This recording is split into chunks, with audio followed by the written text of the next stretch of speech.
This morning I'm going to share something that is about somebody. I think most of us all know him.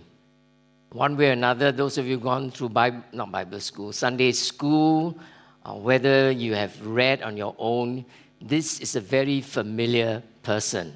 So today we are on that same series of Bible heroes, and I have picked this one up. Now, in the introduction of Heroes of Faith, it is always usual to start by referring to Hebrews chapter 11, what we call the Hall of Famous. And the writer of this particular book will always use, especially in chapter 11, this phrase, by faith, as the preparatory phrase. So we begin at least from Hebrews chapter 11, from verse 17, we start with, by faith, Abraham. Verse 20, by faith, Isaac. Verse 21, by faith, Jacob.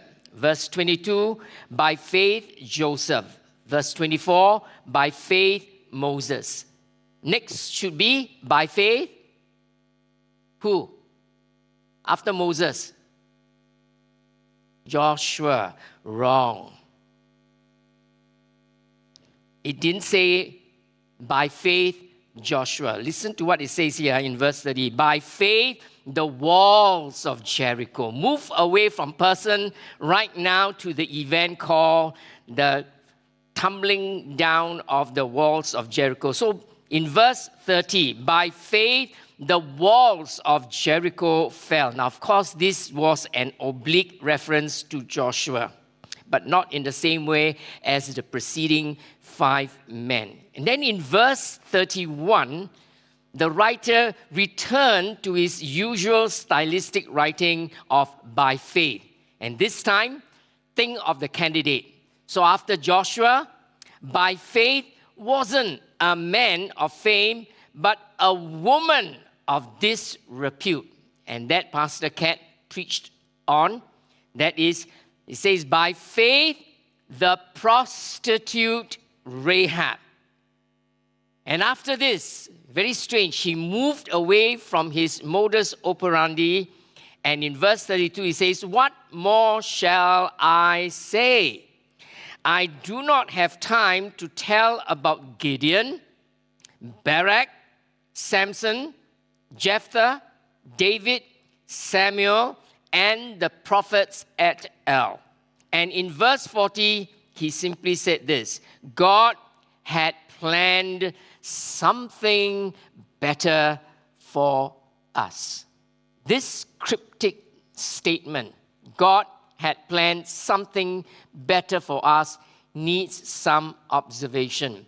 Maybe we should look at Isaiah 55, verse 8 and 9 to see God's better plan and higher ways. God says, for my thoughts are not your thoughts, nor are your ways my ways. For as the heavens are higher than the earth, so are my ways higher than your ways, and my thoughts higher than your thoughts. God's higher thoughts and better ways are illustrated this morning by the choice of someone who seemed to be the most unlikely one to be inducted into the Hall of Fame, next to Rahab, of course. And this man, he is called Gideon. To see who this nondescript man is in the book of Judges, we need to glean pertinent background information. Start with the name Gideon. In Hebrew, that name is Gideon. It means warrior. It is also, his name also means a hewer, or one who cuts down. And we know what that is. He cut down the number of his troop, as well as he cut down the Midians to naught and nothingness. These are some historical data of Israel in the book of Judges. Start with the phrase, the children of Israel did evil in the sight of the Lord. If you read through the whole book of Judges, you will find that this phrase occurs 7 times. You can read on the scripture, the references there, go back and read it.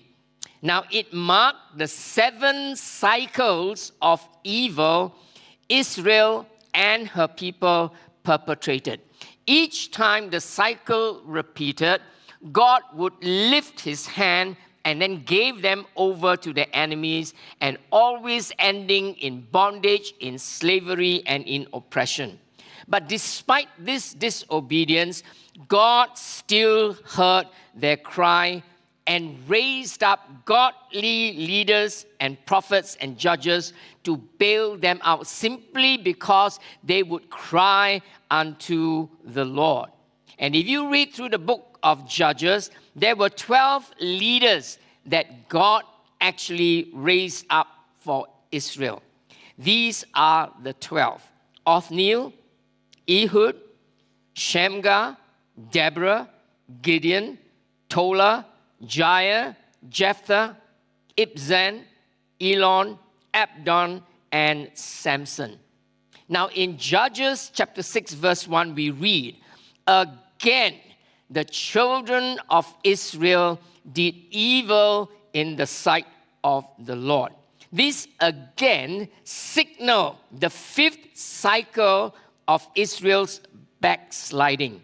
And it coincided with the calling when God fixed his eye on a farmer by the name of Gideon. Like his fellow men, Gideon actually was living in great fear of the Midianites. The Midianites actually were ravaging Israel for 7 long and continuous years. They ruined their crops and they killed all their livestock. Therefore, the Israelites were gripped in fear. And in fear, they hid themselves in mountain clefts, in mountain caves, and in mountain crags. At their low ebb of despair, they cried out to Yahweh for help. Verse 6. God then sent a prophet to remind them of what he had told them long ago to their ancestors. This was what God told the Israelites. I am Yahweh Elohim, your God. Do not worship the gods of the Amorites in whose land you live, but you have not listened to me. And for that, and as a consequence, God abandoned them and gave them up to their enemies. That's the backdrop of the circumstances the Israelites were embroiled in Judges chapter 6.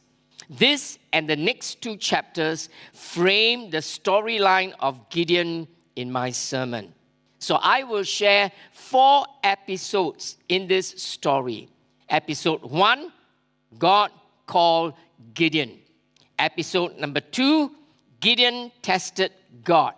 Episode 3, God tested Gideon. And the 4th episode, Gideon went into war. Let's start with 1. Gideon, God called Gideon. Now, in the Old Testament, whenever God wanted to speak to the nation of Israel corporately, God would always send a prophet. However, when he wished to speak to individuals, God would himself make personal visitation in what we call a theophany. This word is made up of a stem called theos, meaning God, and a root, phanos, meaning appearance. So theophany simply means the manifestation of God in visible human form. So God did take on human form, just temporarily, to appear to individuals that he would like to visit and then to tell them something extremely important.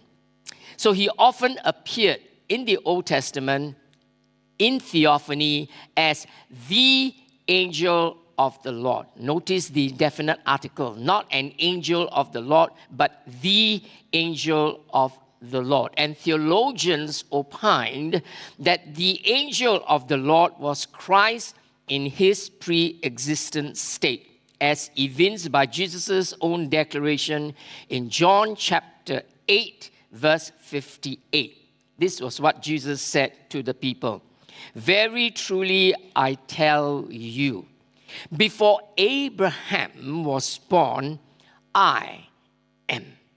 So actually, Jesus existed long before even Abraham was born. Now, in passing, let me give you 6 appearances the angel of the Lord made, very significantly in the Old Testament. Appearance number 1, the angel of the Lord found Hagar in the wilderness and gave her promise of a son, and that in the end turned out to be Ishmael. Second appearance, he stopped Abraham from killing Isaac and then provided a ram for sacrifice.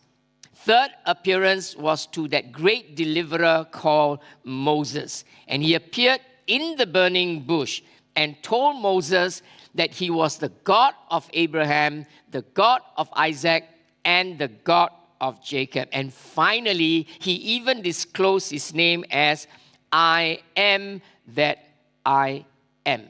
The actually unutterable word known as the tetragram YHWH, Yahweh.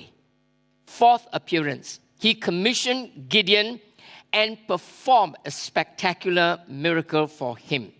The fifth appearance, this angel of the Lord brought a plague on Israel during the reign of King David. And his last appearance was in a vision to prophet Zechariah. This was with regard to the plumb line. But to Gideon, the angel of the Lord came and he announced to Gideon, Yahweh is with you, mighty warrior. Now these words sounded extremely hollow and very mocking to Gideon, at least on 2 counts. First, Gideon was a farmer, not a warrior. Second, Gideon at this point of time was cowering in fear, and he was not mighty in conduct nor valiant in action. So Gideon, on hearing those words, spoke very nervously and tentatively to the angel of the Lord. Listen to what he says. But, sir, if the Lord is with us, why has all this happened to us? Where are all his wonders that our fathers told us of? When they said, did not the Lord bring us up out of Egypt? But now the Lord has abandoned us and put us in the hand of the Midianites. Gideon's doubts were compressed in the monosyllables of but, if, why, where, how. He gave reason for his skepticism of God, because God had said he would be with his ancestors. But the current circumstances showed otherwise. That's why he blurted out and said, now the Lord has abandoned us and given us into the hand of the Midian. So Gideon was disillusioned. He was discouraged. But you know what? God didn't chide him for the lack of faith and for blaming God. Instead, the Bible tells us, God turned to him, meaning Gideon. Other versions of the Bible said, and God looked at him. Then God spoke imperiously, go in the strength you have. You all went through Sunday school, didn't you? When Gideon heard this, did Gideon have great strength? Was Gideon a man of might? Was he a valiant person? Absolutely not. It sounded very weird and worrying to Gideon. And unable to squash his fear, for a second time he said, pardon me, my Lord. And then he changed his vocabulary from the if and the why to how. In Chinese, we say this, 我能咩?我可以啊?你搞错了. God, me? I can ah. You make a big mistake, Lord. But you know what? He was correct. How could a farmer, without any military exposure or experience, deliver Israel? He then pointed, this is the worst part, after God told him and he looked at himself, he said, you know my family came from the lowest of the tribe. In fact, it wasn't even a tribe. It was a half tribe, and the half tribe of Manasseh. And he says, I came from such a bad background as far as in the tribe of Israel is concerned. Worse still, he's almost like David. In my father's household, I actually was the last born. So God, you made a mistake. I've got no tribal claim. I've got no familiar background. Yet you say, I am a mighty valor and that I would save or deliver Israel. Now, lest Gideon sank into irreversible self-doubt. He really was doubting himself through and through. God quickly assured him. Listen to what God said to him. I will be with you. This was a similar assurance God gave to Moses when Moses went into the wilderness. God told Moses, my presence will go with you. So God assured Gideon, you will strike down all the Midianites, leaving none alive. Why? Because I will be with you. And looking at this particular statement, it tells me that God never does things in half measure. He will bless to the fullest. But God's assurance did not remove Gideon's doubts. In fact, Gideon added another if and asked God, give me a chance to have a sign from you. Then he asked God, will you please wait for me? I'll go and prepare for you an offering. God, at least the angel of the Lord, I think it's God, patiently told Gideon, I will wait until you return. What a God. Someone who actually, how should I put it, was in doubt of him. Someone who actually thought that, this God is just playing tricks with me and, making fun of me. So Gideon went into the house and prepared a young goat and unleavened bread and presented them to the angel of the Lord. The angel of the Lord then directed Gideon, put all these offerings on a rock. And when Gideon did that, the angel of the Lord took out his staff and touched those, the goat as well as the unleavened bread. And before Gideon's own eyes, they were all burned up and consumed.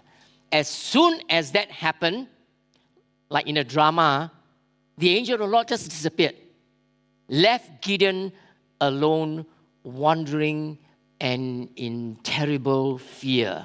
Listen to what Gideon said. Alas, sovereign Lord, I have seen the angel of the Lord face to face. It was not in exaltation, but was in great trepidation, in great fear. Gideon then addressed God. Yahweh Adonai, my Lord is God. He knew that no one could see God and still live. So he feared for his life, but God allayed his fear. So the angel of the Lord disappeared, but God spoke to him. Peace be with you. Do not fear. You shall not die. And in grateful response, Gideon built an altar and called it Yahweh Shalom, meaning the Lord is peace. He was all in 6s and 7s. But right now, God assured, you won't die. Though you have seen me face to face, I give you the assurance. So have peace. God wanted Gideon to do more. God asked him, tear down your father's altar and then cut up the Ashtaroth pole that was beside your father's altar. To not openly offend his father, Gideon in the night took 10 servants and did exactly what God commanded him to do. He went and literally tore down the father's altar, then cut up the Ashtaroth pole. And God told him, with that, you got to do something about it. Now, for destroying Baal's altar, the people nicknamed Gideon Jerubbaal, meaning to say, let Baal contend with him.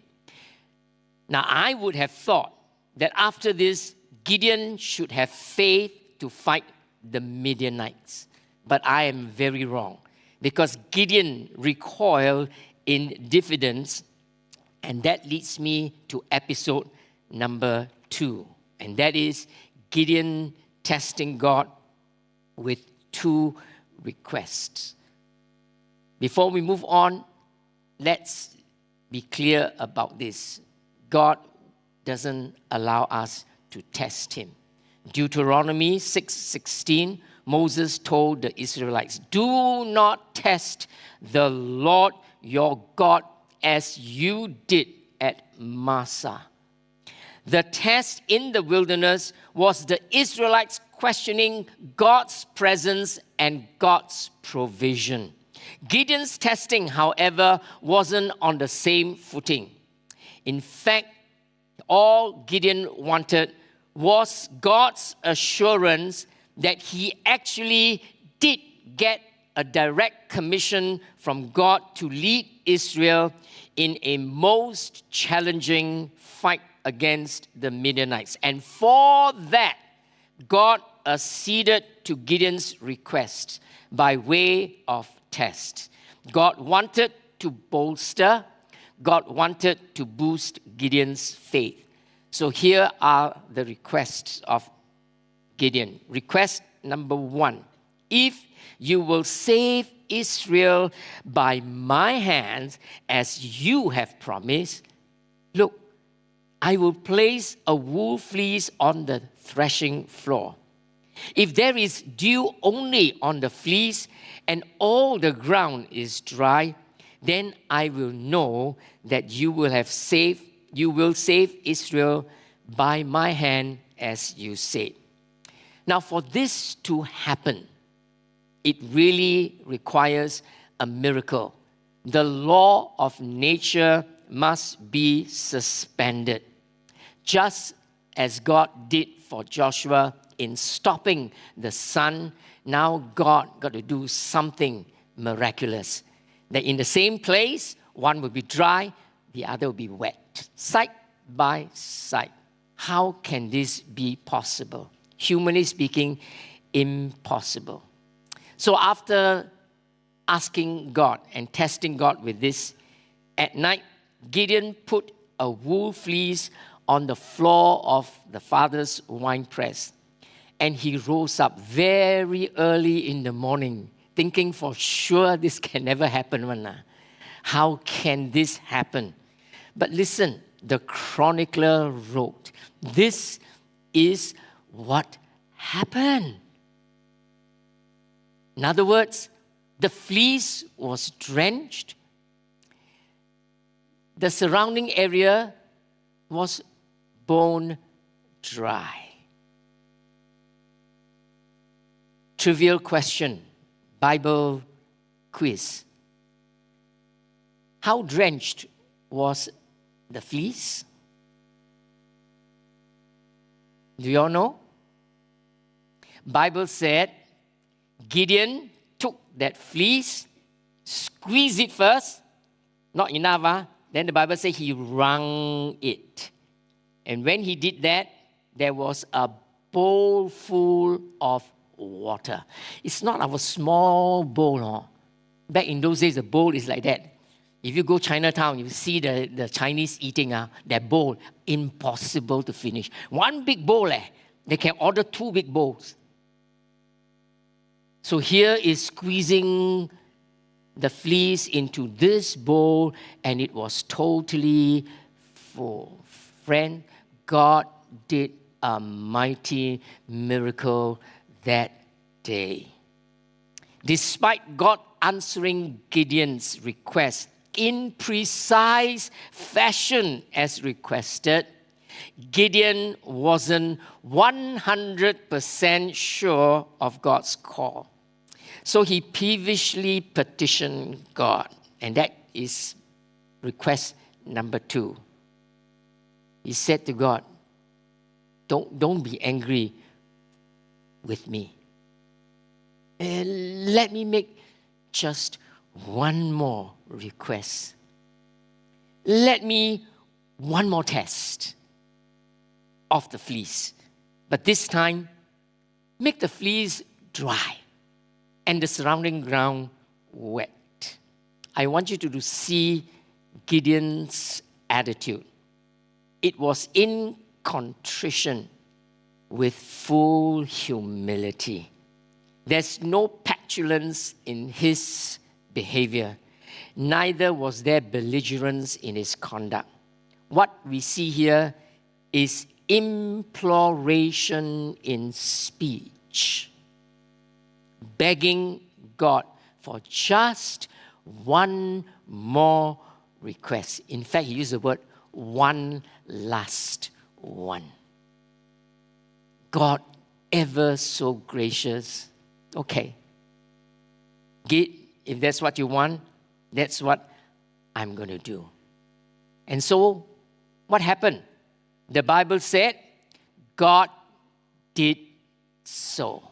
In other words, the fleece was totally dry, but the ground was all wet. Today, you and I, when we read this passage, because we are readers after the fact, we say, of course, God can do.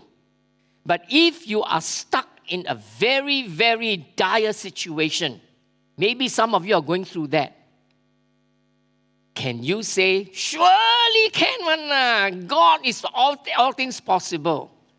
friends, when we read this, we say, why does Gideon doubt? Sure can one.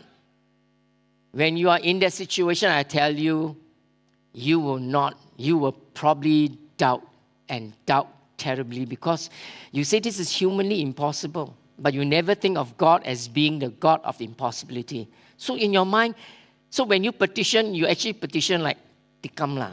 Don't know whether God is going to be, will God answer or not? Okay, never mind. Anyway, I need to ask. So you just petition without any faith involved in it. Friends, I want you to know two things. That is what happened first time. Test 1. Second, God did so. Test number 2. And that's why after this, Gideon was very resolute in his faith and trust of God. So episode 2 concludes with God suspending his own prohibition of testing him. So now God is about to turn the table against Gideon. And that leads me to episode number 3. God tested Gideon. Friends, it is par for the course. If Gideon could test God, surely God can reciprocate and test Gideon. But actually, God did test Gideon already earlier when he told Gideon, go and tear down your father's altar, go and cut up the Asherah pole. But now God is more specific. Let's see test 1. God wanted him to do something very spectacular. But before going into that, let's look at Judges 6:34. In Judges 6:34, the Bible says, the Spirit of God came upon Gideon. And when the Spirit of God came upon Gideon, Gideon did a very, very strange thing. He took up a trumpet. He's a farmer, please. He was no musician, nor was he in the army. But somehow he had a trumpet. He took up the trumpet, the Bible said, and he blew. But that's because the Spirit of God was upon him.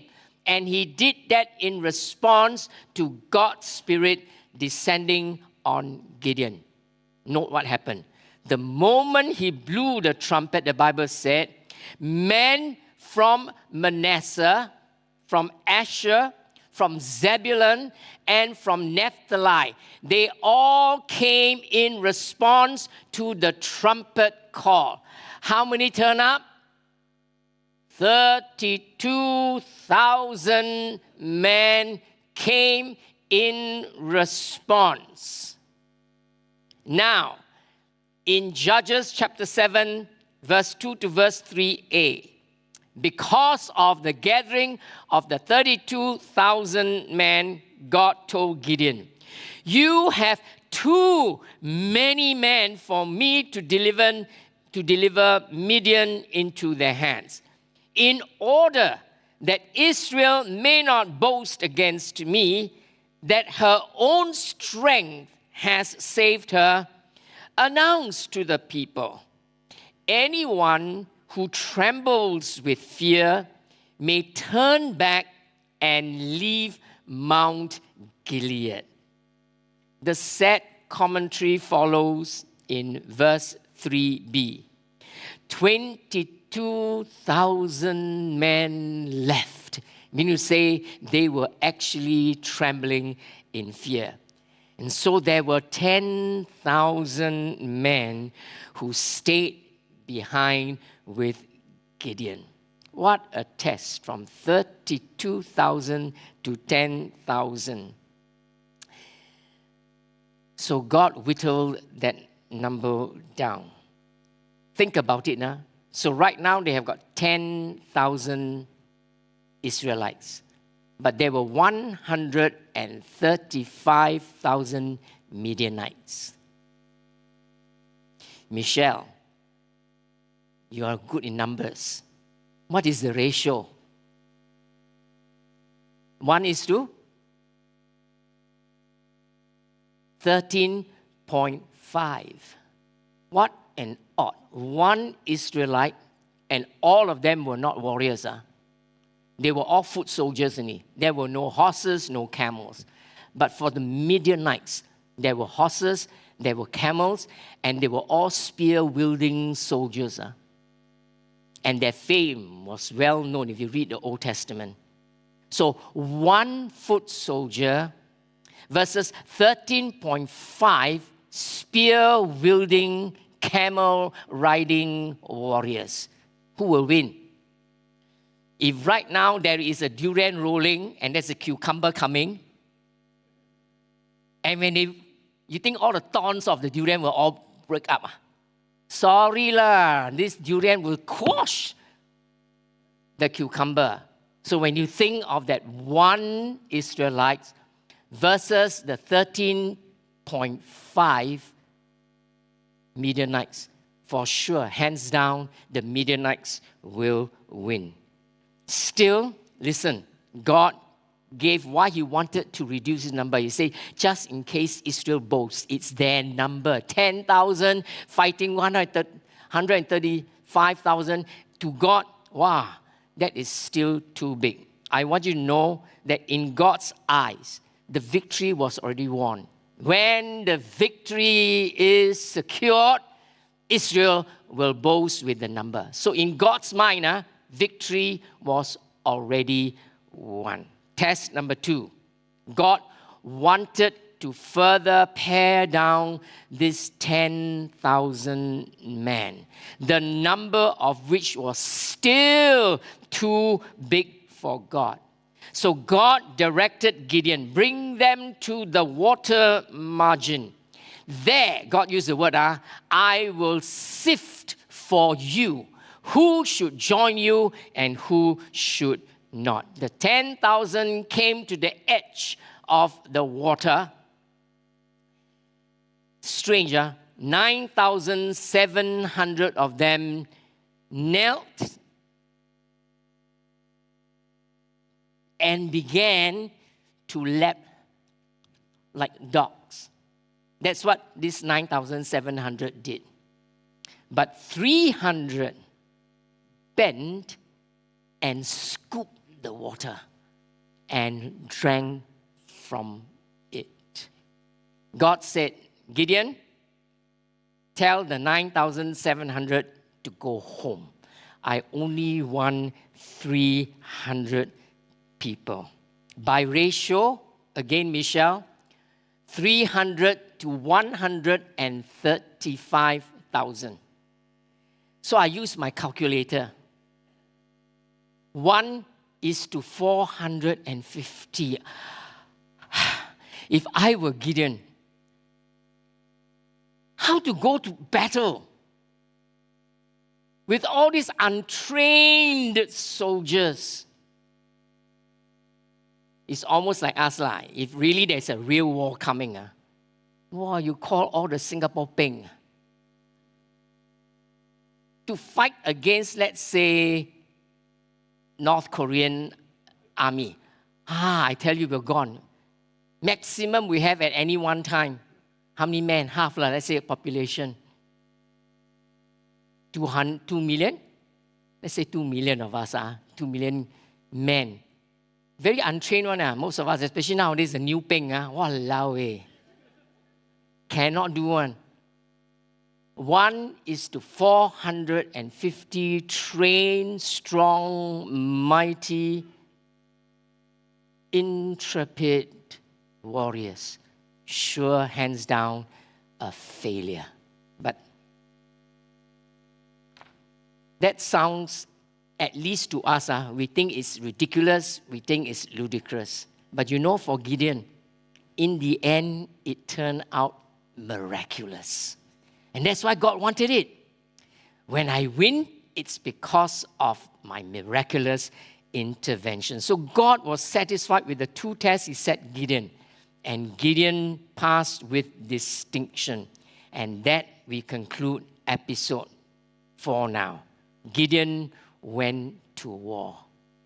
He went to war with 300 men. Tell me what strategy, what plan of war Gideon went into this battle. Those of you Sunday school teachers, did you consider this? Did you ask what kind of war plan, what kind of strategy? I tell you what was the strategy. Nothing. There was no strategy. The strategy was, God say, you go into enemy's territory, you go spy. And when you spy, you will hear what they talk. And what they talk, it will bring you great delight. And with that, you're going to win. And he did that. He went with one of his servants called Purah, and they went to recce. And in the process of the recceing, both Gideon and the servant heard two Midianites talking. They said, oh, God gave me a dream. And the dream was this: a big loaf of barley rolled down. And it rolled into the enemy, into our camp. And our camp collapsed. I don't know what kind of a barley, but in the vision, that's what it did. And not only did they hear this, then they heard the interpretation. And the Midianites say, you know what is the interpretation of this? That God will slay all of us by the sword of Gideon. When Gideon heard this, listen, he was still in the camp, the enemy's territory. The Bible said Gideon worshiped God. He then returned to the camp and he roused the 300 sleeping men to wakefulness. And then he divided them into 3 groups, each 100, 100, and 100. And this was their strategy. And this was what they had as their paraphernalia for war. They were all each given a trumpet. So everyone got a trumpet. 300 of them, 300 trumpets.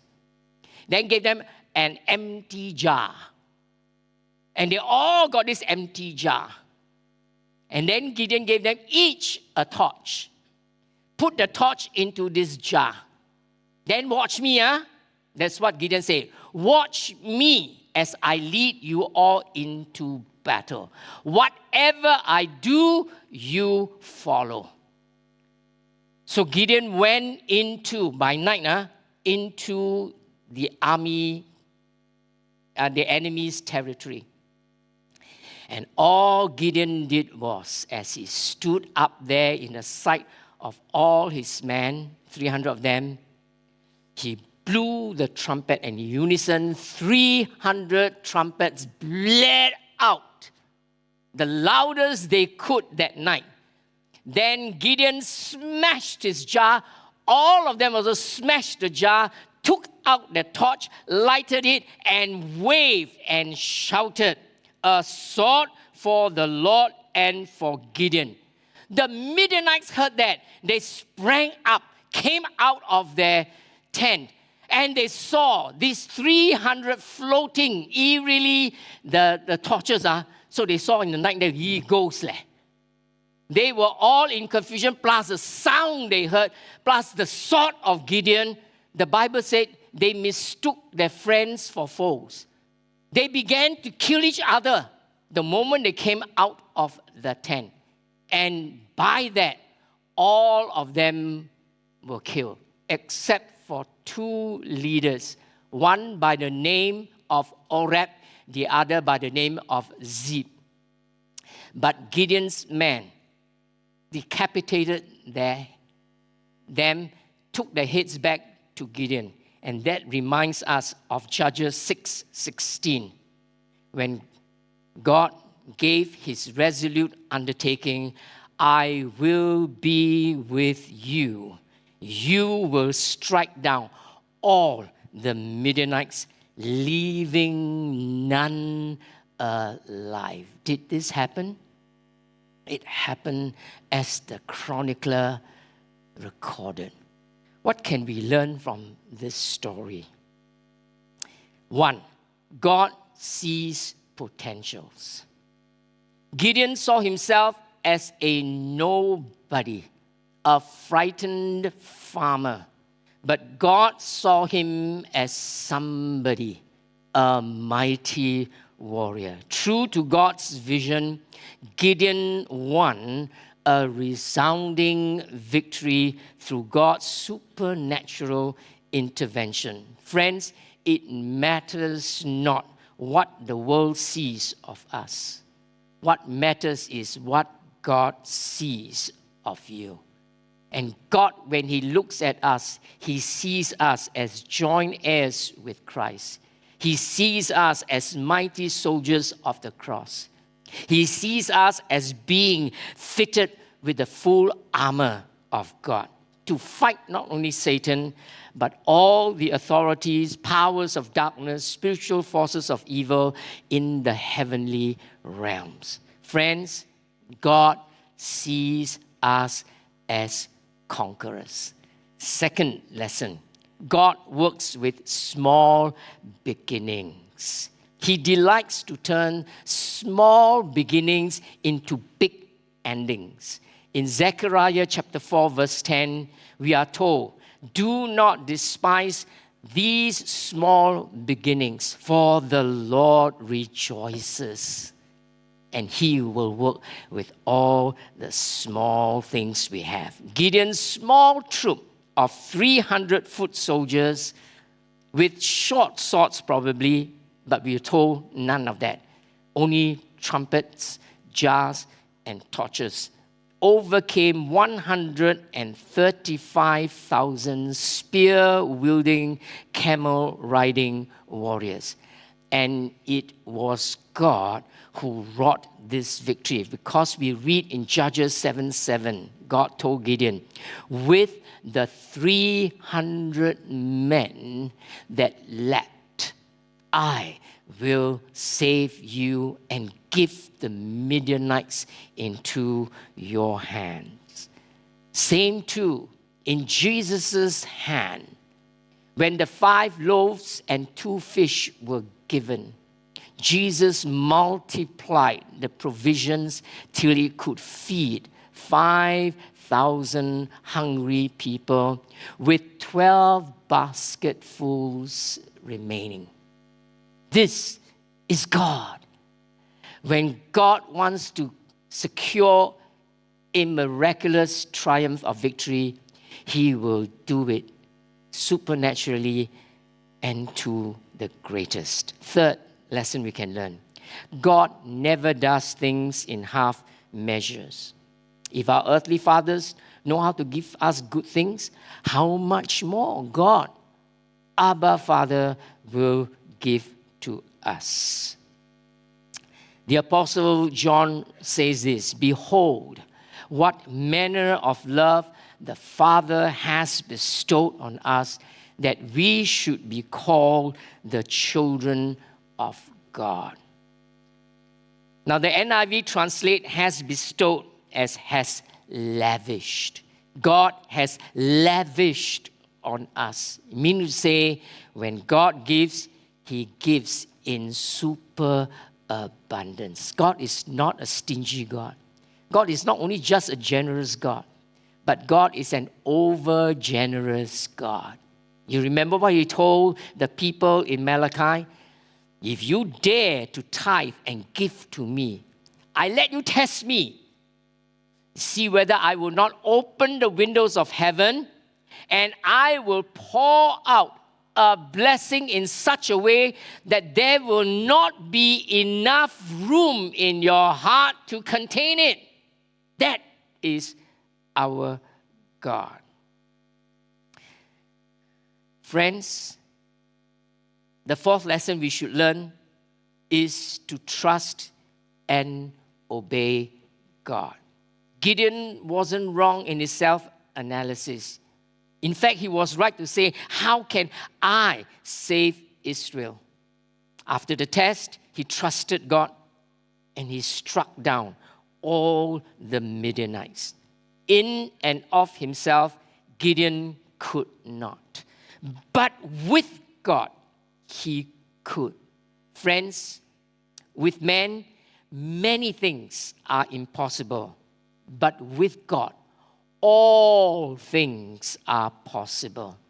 All that it requires is faith. And friends, the degree and the extent of faith is immaterial. Jesus told a desperate supplicant who came to him, and he told him that, truly I tell you, if you have faith as small as a mustard seed, you can say to this mountain, what? Move from here to there. It will move. And it concludes with this: nothing will be impossible for you. Friends, it's not how great your faith is, but how great your God is. Small faith in the big God is all that matters. The life of Gideon proves it. 300 men slaughtering 135,000 enemies. All because God was with him. All because God was all-powerful, all-conquering. His name is Yahweh Adonai. The Lord God is my God. Is He your God? Would you stand with me?